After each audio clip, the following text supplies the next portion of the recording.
thegoodlifeshop.co, the official merch store for the show. You can get t-shirts, sweatshirts, you can get pint glasses, coffee mugs, phone cases, and there's a bunch of different designs on there that I've created myself. Everything that's on there, I've created myself.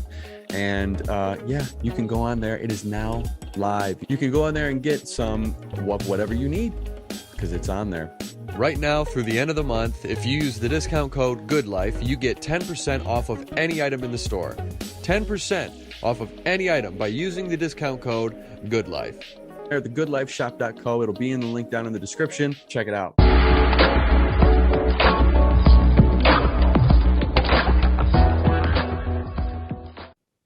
Welcome to The Good Life. Thank you for stopping by. I'm Patrick Harney, proud member of the MPods Network. So today I have an awesome episode with the one and only Timothy V. Murphy. He's an actor. You have seen him before. He was in National Treasure 2, National Treasure Book of Secrets. He's been on TV. He was in Appaloosa. He's been on the TV show SWAT. He was in Criminal Minds. He was on like a few episodes of Westworld. He was in the movie The Lone Ranger. Most recently, American Siege was with Bruce Willis. Our buddy Eric and Bobby and Alex Kane was involved with that as well. Like, you know, he's a wonderful, wonderful guy. Fellow Irishman as well. So yeah, I'm excited to get into that conversation. But before we do that, I'm not going to ask you to like, subscribe, comment, share, or anything like that, because, you know, you're sick of me saying that, and I'm sick of myself saying that. All right, let's get into the episode. And we're live. Tim Murphy, thank you very much for being here. Good to be here, Patrick. You know, it was funny because when I had messaged you about coming on the show, you said you'd be happy to, especially because my last name was Harney, because we're both Irish. You are definitely Irish, and you were born in Dublin, correct? No, in County Kerry, Ireland. County Kerry, okay. So I considered the ultimate redneck in Ireland. They tell jokes about Kerry people. It's like you tell Pollock jokes or redneck jokes, but County Kerry is for you. Okay. For nervous type of thing. You know? Okay. Yeah. So I'm fourth generation from Ireland, I guess technically. Back, yeah, cool. My grandmother on my dad's side, her family is from County Cork. Next door to me. Oh, really? Okay. And then my grandfather's side is from County Tipperary. Gotcha. And then I think if I remember correctly, because I had asked my mom, who's big into genealogy, and she's big into, I mean, she's got thousands and thousands of people on our family tree at this point from ancestry.com, and there was someone from Irvingstown as well. Yeah. But, I don't know. I've heard of it, all right, but I don't know where it is. Yeah. Okay. So how long were you in Ireland when you grew up until you moved over here because you moved from Ireland to LA, correct? I did later on, but I spent a little time. I spent a little time in America in the 80s as well. You know, working construction in New York and things. You know, that was after college, and then I came back. I went to Ireland to train in 89, I think, and then I came to LA in, I suppose, 97. That was my acting side of things, you know. Okay. So did you always know you wanted to be an actor, or did that decision, or did that pull kind of come later?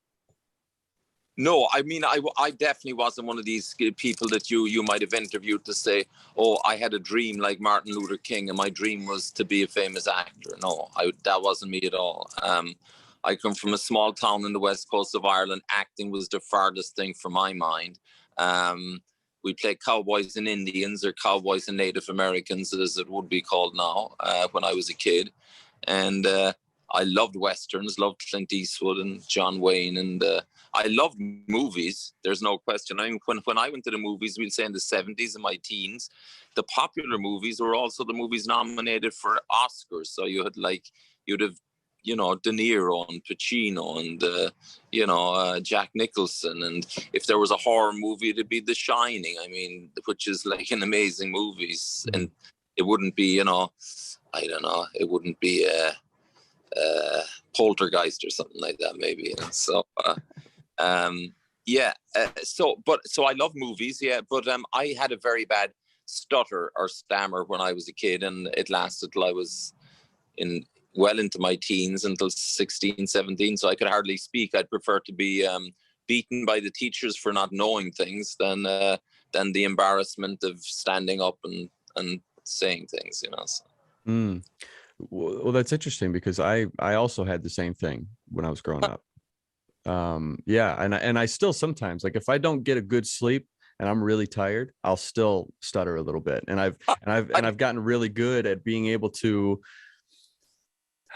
avoid certain words, or navigate my way around, as if like I'm really trying to think of this thought when really I just can't get it out. You know what I mean?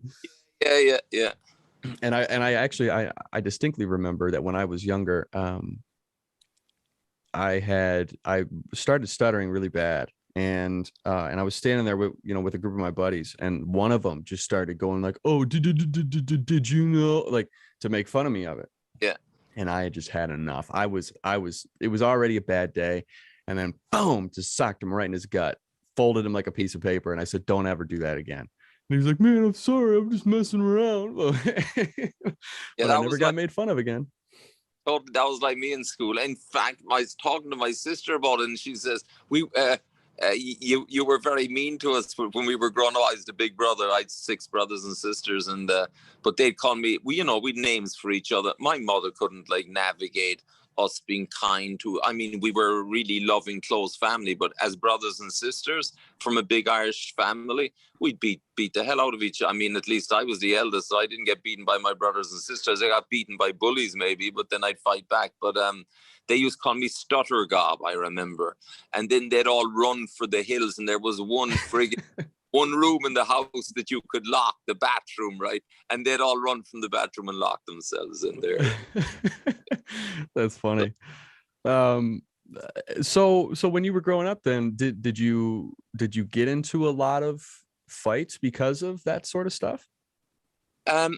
I did. I mean, I was bullied in the schoolyard, and I'd fight back then eventually, and but I wasn't like I wasn't like a fighter or anything, but I'd retaliate, obviously. And but growing up in Ireland, I mean, I sat down with a bunch of actors there one time recently, actually, I think it was, and we're talking about growing up, and for me, like it was normal to get into a bar fight, whether in your 20s or your teens or whatever, and none of them had actually been in a fight, like a bar fight like that. So it actually surprised me, So, but no, I wasn't a fighter or anything like that. I mean, I did later on in my teens. I did taekwondo, and later on then, when I was over here, I did a bit of boxing and stuff, and yeah, I'd have got into fights, but not to any great extent. I wasn't going around beating up people or anything. I was a bouncer for a while I studied acting, and in Dublin. So yeah, and I'm sure you can relate. Growing up in an Irish family, it's very much it's a big principle that's taught that you need to be able to defend yourself. Nobody's going to get one over on you, and I remember my dad telling me a story where my grandmother, so just a little bit of context, my dad's family, he's the youngest of 5, and he's the only one that wasn't born in New York. He was born here in Michigan. And so for the majority of their upbringing, they were living in New York. And at that time, it was just, when you were a kid, you had to, basically fight out on the streets to make sure that, you weren't getting beat up. You had to be ready at all times. And so I remember my dad was telling me that one day he had come home. He was kind of young. He had come home and he was crying because some kid had beat him up, and he was, sniffling, and he goes up to my grandmother, and she goes, "Honey, what happened?" And he said, "Well, I got into a fight." And she goes, "Well, did you win?" And he said, no, and she goes, "Okay, honey, well, you need to turn around and don't come back until you've won." I love it. And so he went out and he just beat the living tar out of this kid, because they were, for whatever, like 7 or 8 year olds or 9-year-olds could do, to each other. I mean, it's not much, but And he came back with a big old smile on his face, and she said, "All right, come on in." I love it, man. um, Gosh, Americans are tougher than the Irish very often, though, you know. But I don't know about that. I don't know about that. Well, well, well, well, you know why God created whiskey, right? oh yeah, yeah. So we wouldn't rule the world, you know, the Irish. Exactly. And Yes. and you know what the Gaelic for whiskey is? Mm-mm. Ishkabaha, the water of life. So yeah, so where we're coming from, you know. That's awesome. Now speaking of whiskey, can we talk about McConnell's Irish whiskey? Yeah, yeah, we can. Well, I did. Wait, I think it was back pre-COVID. I did an audition in between jobs and as for their spokesperson, and I got it. And they wanted me to be the face of McConnell's, but then COVID hit, and they couldn't really have the big marketing plans they wanted. So on a small scale, I became the face of McConnell's, which is quite an interesting story. Really, it was it was there for since I think the 1700s, a very popular whiskey, and big in America, and then Prohibition basically killed it, and they had fires, and the kind of thing they're putting forward is the comeback story, because they had a fire that burned down the distillery, I think in the early 1900s, and then later on they had Prohibition, which really was the death knell, because America was its big market, and now they're relaunching it. They're building a big distillery, I think, up in Belfast, and they're making the whiskey. That's So awesome. I'm I a drink. big whiskey fan. Oh, me too. I love it. Yeah, and I had actually seen the there's like a commercial for it that you're in, and I think it's on their website. But I had seen something that you had posted about McConnell's whiskey, and I was like, oh, because I'm a sucker for an Irish whiskey. I love Irish whiskey in Oh, I'll particular. send you a bottle, no problem. Yeah, What's that? I'll send you a bottle. I'll get them to send you a bottle. Oh, I'd love that. I'd love to try it. Yeah, I could, because I've never had it and I'd never heard their story. So that's really interesting. But yeah, I'd love to. I'd love to try it. Um, so so now let's talk about some of your films if we could. So I mean, you've been I mean, I remember seeing you in National Treasure Book of Secrets, and you've been in Appaloosa, I think is how you say it. The Lone Ranger. I mean, you've been all over TV, and most recently American Siege with Bruce Willis and my buddy Bobby Lanen, who's in there as well. And it's funny because listening to you in that film, and then looking up where you were from, I was like, wait a minute. And then when you called me, I think it was last week, Yeah, yeah. I was like, how is this the same person? Yeah. So my question, because you have a really good Southern accent in that film. My question is, what was that process like for you to go from, what I would say a pretty recognizable Irish accent to an American Southern accent? What was there a specific location that you were trying to pinpoint in terms of, what you were aiming for? Well, we shot it down in a little town in Georgia called Fitzgerald, and that's in the deep south of Georgia, cotton fields. Basically what you hear from the bad old days, pre-Civil War and stuff. But it's such a lovely town, and it's very southern, and they were shooting it there, and the director, kind of wanted a southern tinge. The other actors are going that way, and we didn't get. I mean, that was all shot in 8 days. I think I didn't get much time. There was a lot of dialogue. I'd worked with the director before. He called me last minute. He says, "Could you come out here next week and do this?" And I says, "Fuck it, that's a lot of dialogue, And yeah, but I'd done similar accents to that before, and so it didn't take a lot of work, but obviously the accent comes with the character, if you know what I mean. I can't just do, well, I could, of course, but you can do an accent, but you have to have the character as well inside of your body. It's a movement and everything kind of thing. Yeah, because I did a TV show not too long ago, and I auditioned in a Russian accent, which I do quite often as well. And we were shooting down in Mexico, and we just rehearsed the scene, and I did it in my Russian accent. Nobody told me that now it had changed to an Irish accent. So everybody comes running over and says, you know, Murph, you're doing this in your Irish accent. I says, no one told me. This is like months ago. I'd auditioned for it in a Russian accent. So yeah. But so yeah, certain accents. I did a movie called Hell Hath No Fury. It was based in MacArthur was based in Virginia, the mountains of West Virginia. And so what I did in that case was, and what I very often do if I have an accent to do, is I get someone from the area, a local person, to say all my lines into a tape.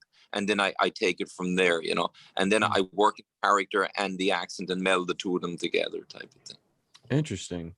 So now when you're trying to get into, you know, those accents, are there specific like launch words or launch phrases that you use to kind of send you into that spot or that pocket? Well, I would say the heavier the accent or the more definite the accent, the easier it is for me to get in there, right? You know, if I had to play, we'll say, you know, just a general educated lawyer, maybe, you know, just a non-accented American, if there isn't such a thing, but you know, just a neutral accent would be more difficult actually for me than an extreme, we'll say Cajun or Southern or Western.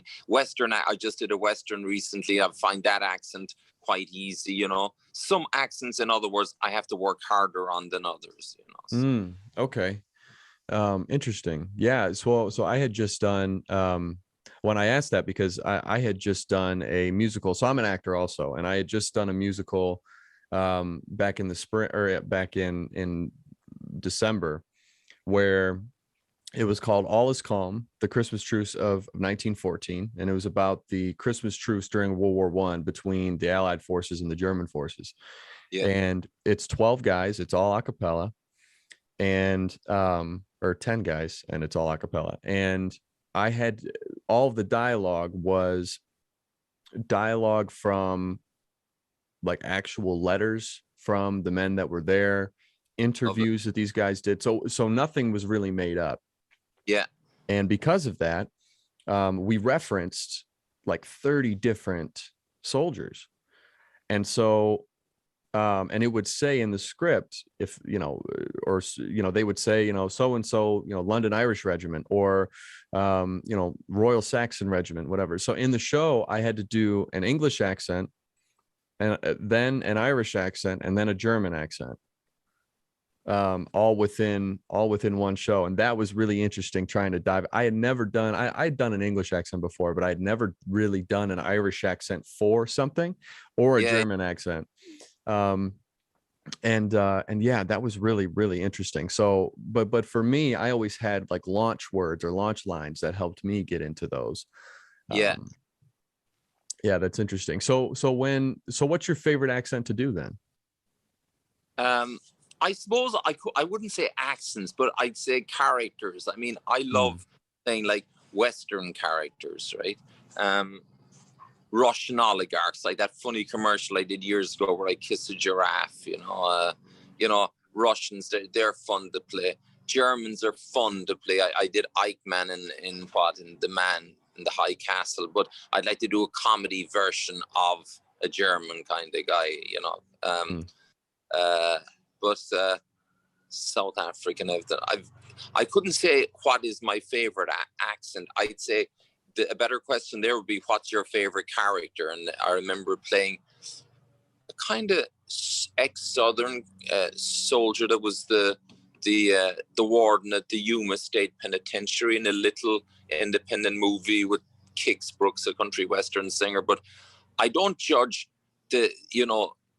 whether the movie is good or bad. I judge whether I like playing the characters or not, and that's why I take characters sometimes. So doing that character in particular, I thought I really enjoyed it, I must say. You know? So.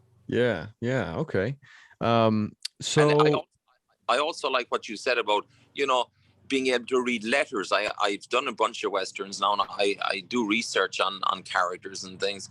And I read a great letter one time where a young soldier in the cavalry was talking about what it was, and he'd immigrated from Dublin. He was only about 16 or something, and he wrote a letter back to his mother telling what like the campaign fighting the Native Americans was like at the time, you know. So wow.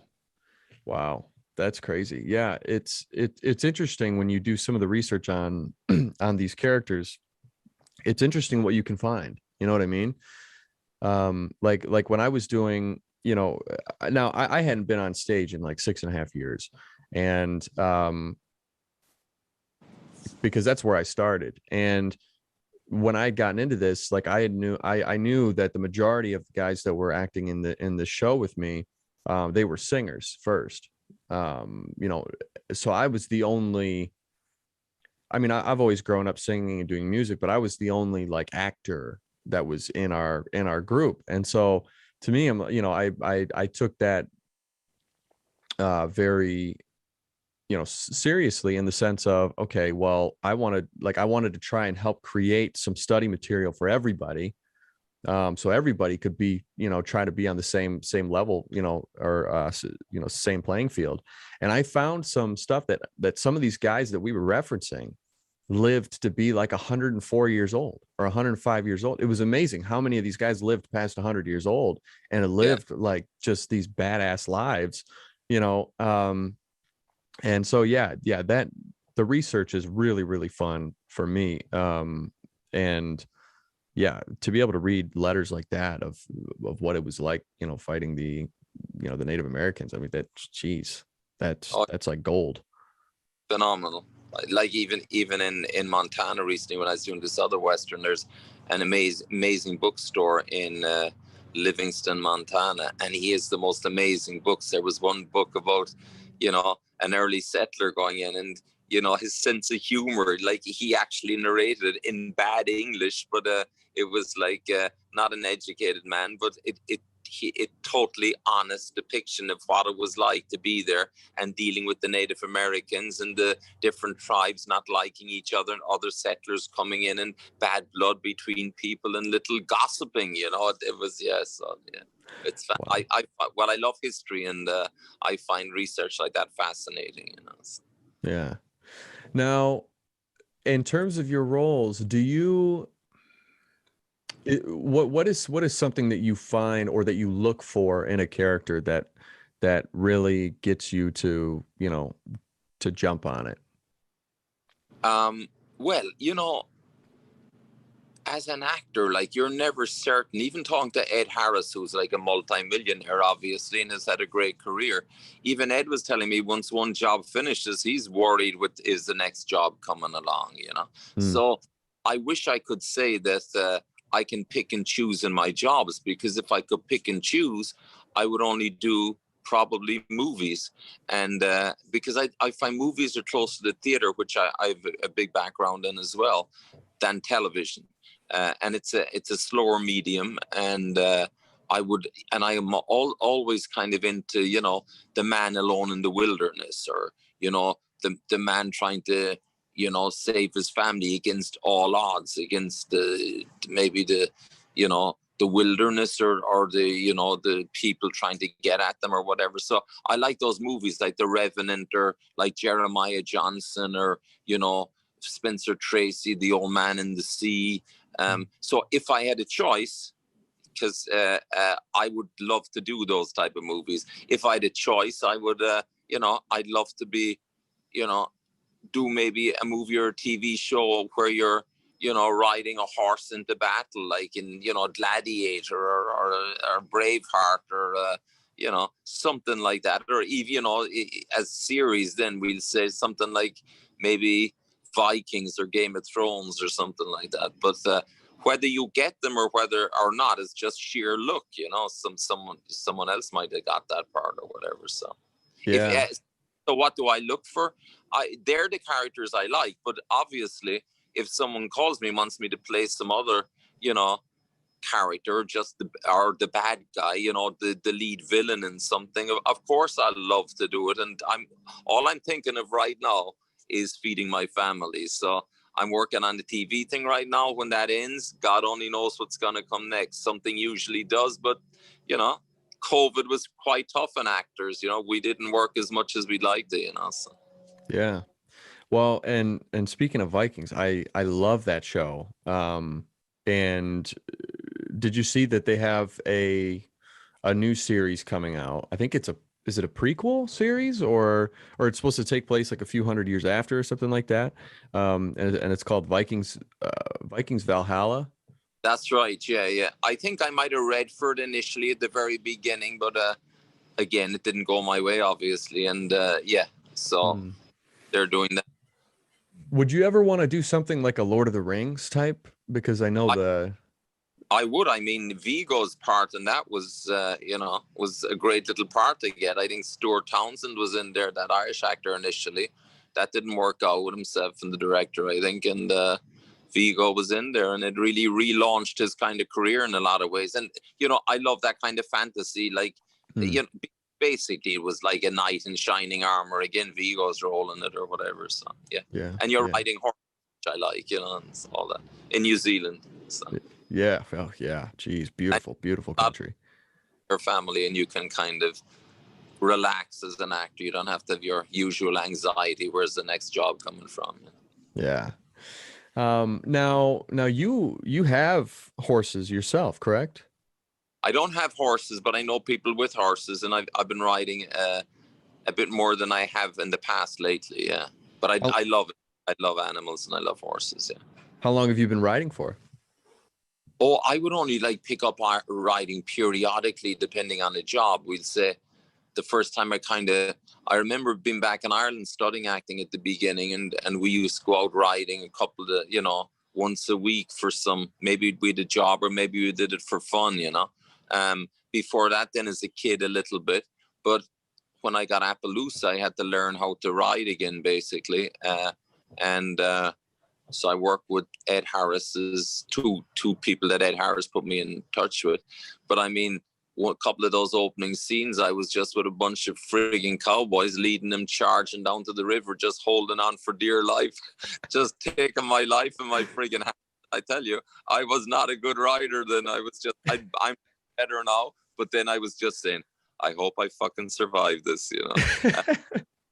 And off you go, you know, and then you have to stop and say lines and all that shit. But it's good fun, you know.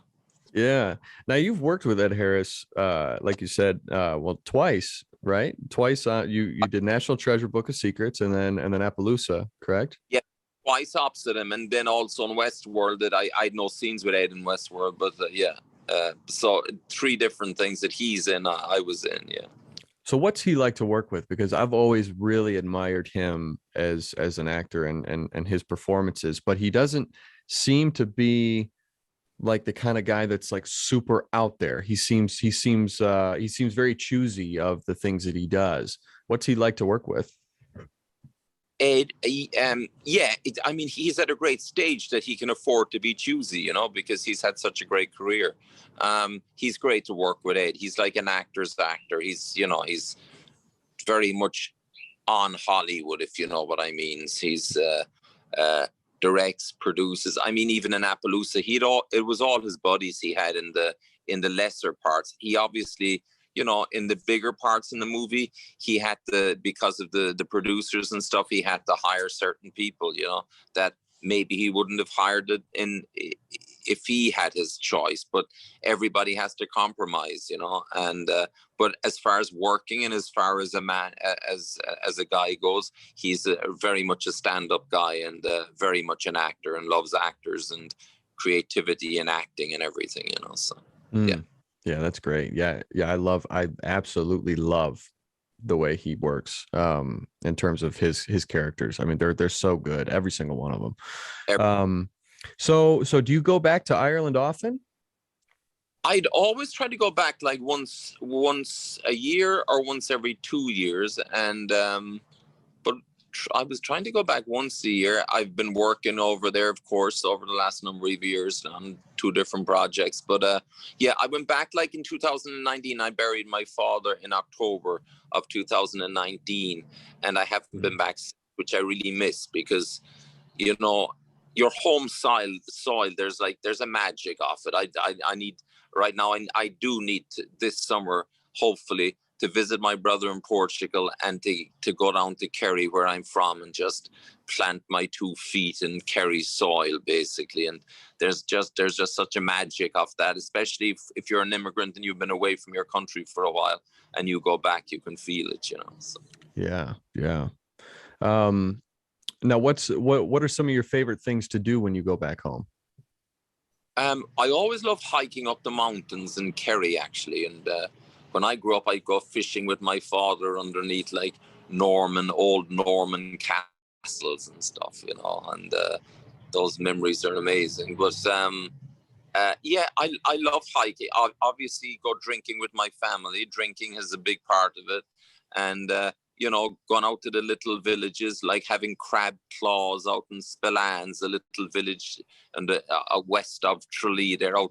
We usually go to Dingle Peninsula there, you know, and I climbed the mountains. I'm very much into climbing mountains, like Carntoohil or Brandon is one of my favorite ones, but a closer one would be Caherconry, you know, which is on the top of that, there's an ancient Celtic round stone fort, you know. So there was a fable told about it that when Cuchulainn was trying to attack Conor, who was the king that had the fort at the time, he couldn't attack him because the fort kept swirling around, you know.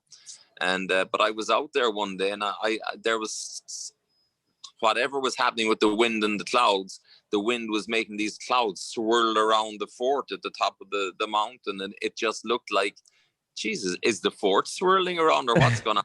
Obviously, that fable comes from some actual geometrical kind of friggin' thing, you know. Wow, that's cool. Now, is there if there's something because I do want to go to Ireland at some point. I really, really do. That's like my number one place that I want to go to out of the country. You know, for my first trip out, you know, I mean, I've been to Mexico before, but I really want to go to Ireland. If there was, if you could pinpoint, or if you could say, if you're going to do anything, go do this, what would it be? Well, I mean, I come from a county that's probably one of the most beautiful counties, even Irish people would say, in the whole of Ireland, County Kerry. Kerry, it's called, like in Gaelic, the kingdom. And it's quite a unique, amazing place. The people are really friendly. Gaelic is spoken on the very extreme west coast of it as their first language. But it's really beautiful. The people are friendly, and the pubs are great, and the scenery is amazing. I mean, on a fine day, I think there's nowhere like Ireland because it's so green, you know. Obviously, you don't want to be stuck in Ireland for 2 weeks in the summer and it's pissing rain, which could happen you as well. But on a fine day, it's amazing. But if you haven't time, if you're in a rush, you should go into Dublin for a few days, and then you could drive straight across to Galway, which is about 2 hours or 2.5 hours. And you can hang out in the Galway area, and that'll give you a great taste as well of the west coast of Ireland. But I would be anywhere along I don't think you should stay in Dublin too long, because, you know, one city in this day and age is nearly the same as another city, to tell you the truth, you know. But if you want a taste of the real Ireland, I would rent a car and try to head west and drive along the west coast, or just head down to Kerry and do the Ring of Kerry. It's an amazing drive, you know. So. Okay, good to know. Like you said, Cork and Tipperary, I mean, they're two amazing places. You have the Rocket Castle, I think, in Tipperary, and you have amazing places in West Cork, you know. So okay. Yeah. Well, good to know. I'll definitely be doing that then. Just give me a call if you're going, and I'll point you in the right direction anyway, you know. So. Perfect. So what do you have coming up? What do I have coming up? I'm doing a TV show at the moment, so I don't know if I'm supposed to say it or not, but that's what I'm doing at the moment. Just one episode of it. And then I have a couple of movies coming out. One would be Apophenia, and the other would be The Redeemer, this Western I did. A bunch of potential people, you know, the directors will call you, I have something lined up for you later on or whatever, but I hear that every second day I'm here, oh, there's something coming up. But right now I'm just doing this TV show, trying to keep the wolf from the door and looking for the next job after this, so yeah. Nice. So when you're diving into a character,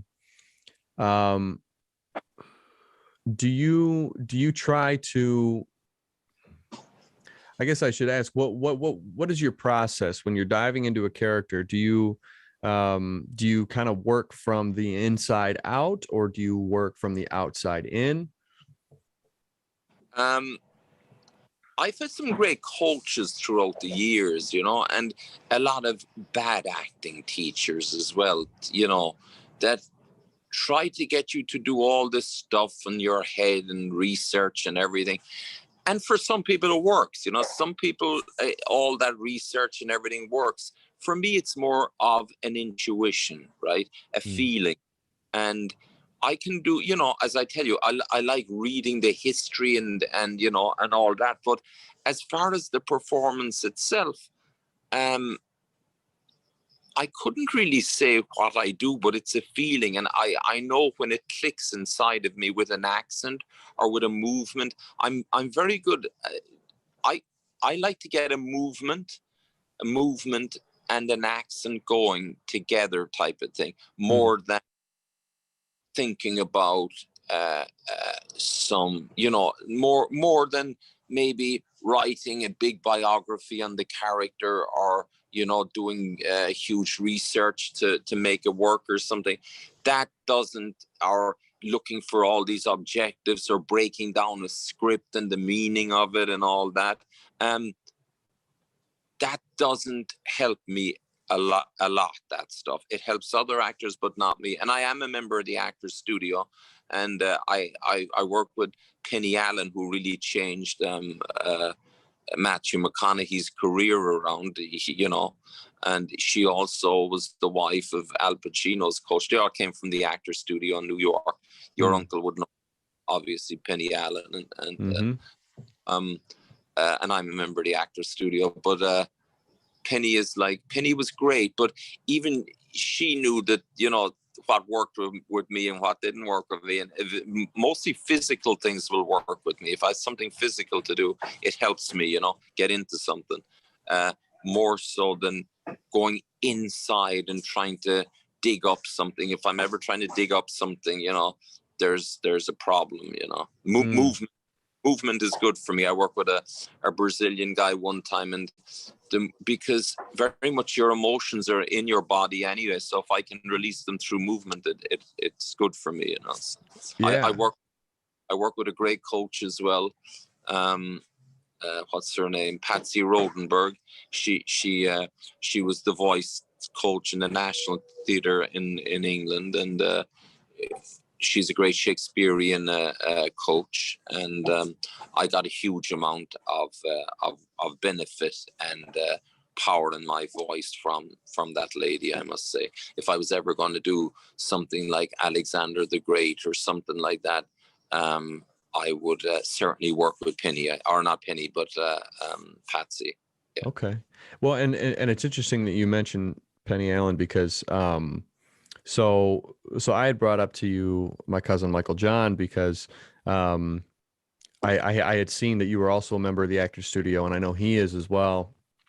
And he's brought her name up before in conversations, and yeah, it's, for me, when I have a hard time, like, for me, if I ever get a character, I like to try and figure out what does this character look like first and foremost, because for me, you can tell a lot about somebody by the way that they look, because it's all decisions, okay, well, what do they wear? What's their haircut? What kind of facial hair do they have?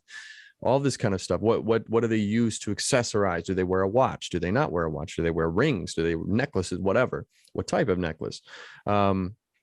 What type of shoes do they wear? I mean, even stuff like that, like I always like to figure that out, because that helps me decide, okay, well, based off of that, what type of insecurities might they have then? and and I kind of go about it that way.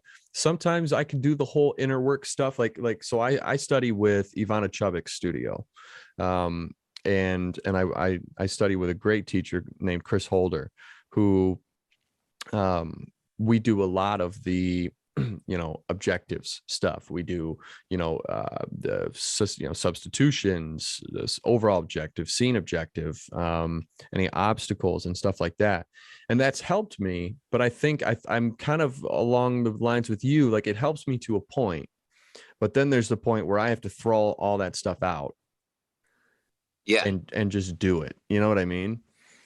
And maybe that's the point, and I just haven't learned that yet. But and so yeah, it's interesting. But I always love hearing how an actor creates a character or how they get into that sort of stuff. So thank you for that. I was curious about that. So you said you prefer movies over television, correct? I do. Yeah. So why is that exactly?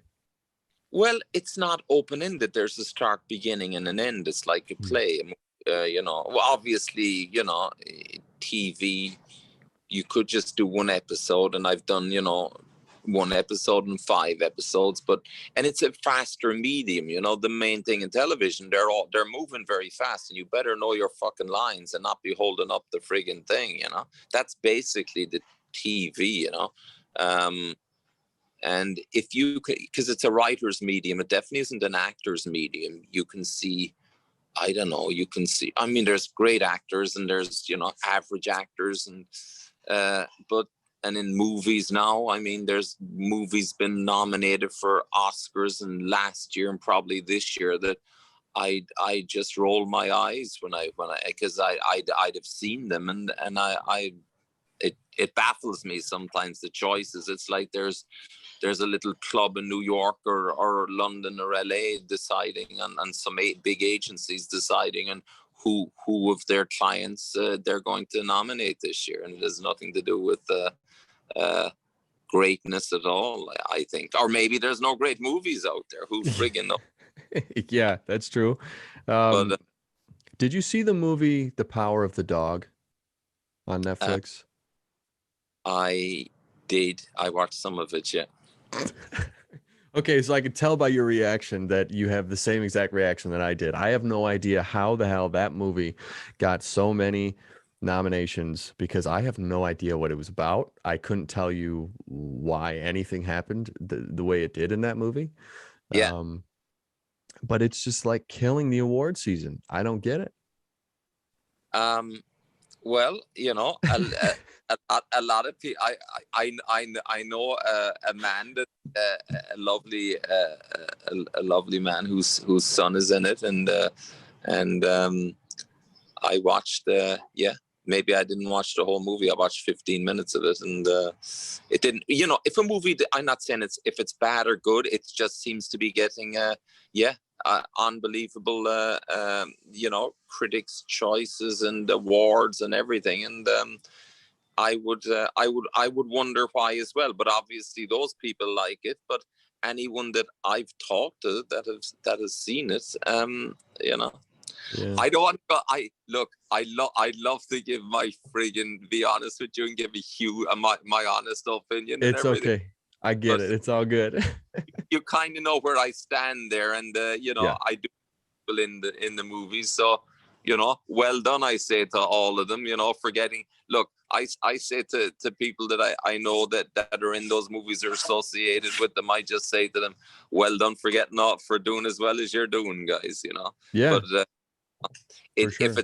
if it's not my cup of tea, it's not my cup of tea. It might be someone else's cup of tea. It obviously isn't your cup of tea or my cup of tea, but so. Yeah.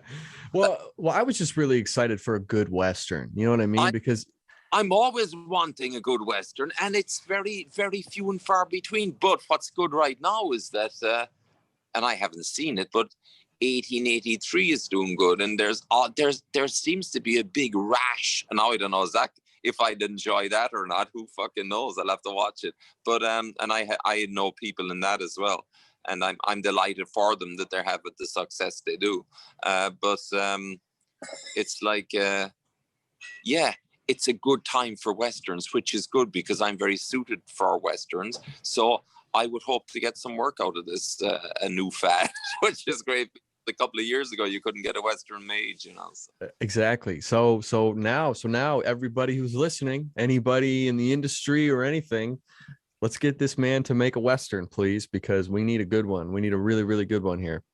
Definitely. And if you're doing the TV, you know, do another kind of thing, like, I don't know, Ian McShane in Deadwood or some character like that. You know? Yeah. Yes, definitely. Okay. Well, hey, I mean, I would love to keep talking, and I hope we can do this again. But I do know that we have to be out at a certain time. So if we could, I'd love to move on to the goods. Just a few rapid fire questions, pick your brain, see where we land. Love it.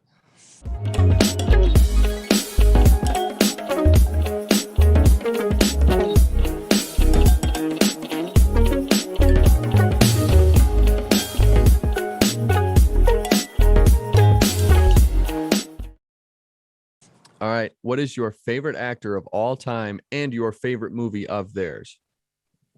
I suppose Jack Nicholson in One Flew Over the Cuckoo's Nest. Man, you can't go wrong with Jack. Oh, the best. Especially that. I remember seeing that and I thought that was great. You know? So.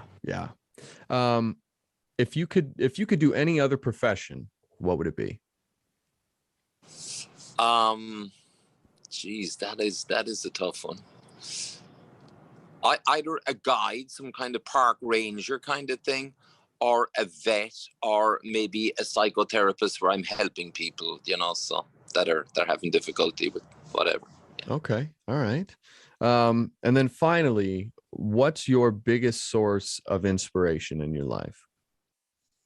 My biggest source of inspiration would be, I suppose, my parents, my father and my mother. I think they're amazing people. My father's now dead. They were kind, empathetic, and they really, really strong, but very kind and empathetic. And I carry that through. I mean, my favorite quality of anyone is kindness. It's not courage. It's not bravery. It's not anything else. If you're just to be a kind, decent human being. And I'm very surprised that people are surprised when a person reacts in I consider it a normal way, which would be a kind or nice way, because that's the way I was brought up in Ireland. And I have been an asshole in my life. There's no question, we all have. And I've made mistakes. But I must say, just like your uncle, I like a lot of his posts. And I think the two of us see the world in a very similar way, you know, that kindness would be my favorite attribute. And I got that from my father and my mother, who I adore, of course. Yeah. Well, I think you guys should get together, because I think you guys would really hit it off. You guys, because you do. And I've noticed on a lot of your posts, you do have a very similar outlook. And I think you would have a great time just kind of sitting down and just talking, you know, and shooting the shit. Well, hey, thank you very much for coming on. I really appreciate your time. And this was an absolute pleasure to talk with you and be able to hear more of your story. And I hope that we can talk again soon, and hopefully we can meet up someday, and who knows, maybe we'll be able to work together someday. I'd love that. But yeah, so thank you very much.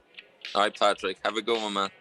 And that's it. That's all she wrote. Thank you to Tim for being here. We really appreciate it. And yeah, I hope you guys enjoyed the conversation as much as I did. I mean, he was a great guy, and he is a great guy, but just so easy to talk to. And I love people like that. So thank you very much for listening. Make sure to check out the shop and let me know what you think of the products. Yeah, we'll see you next week.